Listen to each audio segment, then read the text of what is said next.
So I was sitting here this morning thinking about ways that small businesses fail. And the first thing that I thought of outside of the normal, which is like cash flow issues or a bad product market fit, is fake agreement. And this happens all the time and it is such a silent killer.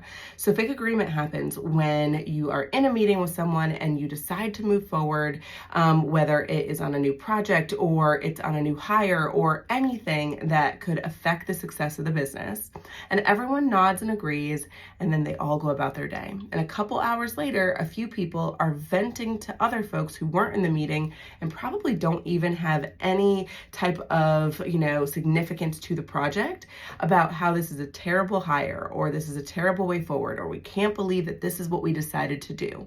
And the issue with that, there's so many issues, but the top three issues that I have with that is first and foremost, it slows everything down.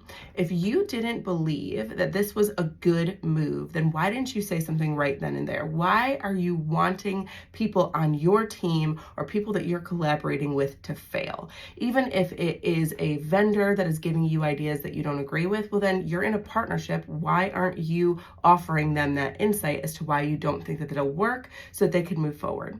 The other thing, number two, that I have is it breeds a full culture of just contempt and resentment. And so now people are more used to doing the side chatter than doing full on collaboration. And that again goes back to number one, which is slowing everything down. And then especially in the South, number three for me is it creates this layer of everything is fine. So we can never dig down to what the real problem is. Because if this happens once, it likely happens a ton of times. And then that just creates layer after layer after layer as to why people can't get to the truth of what they need. So when we think about, oh, well, I'm just going to nod and agree to be polite, you're not being polite. You're being passive aggressive, and you are completely putting the success of this company or this project or this new hire in jeopardy.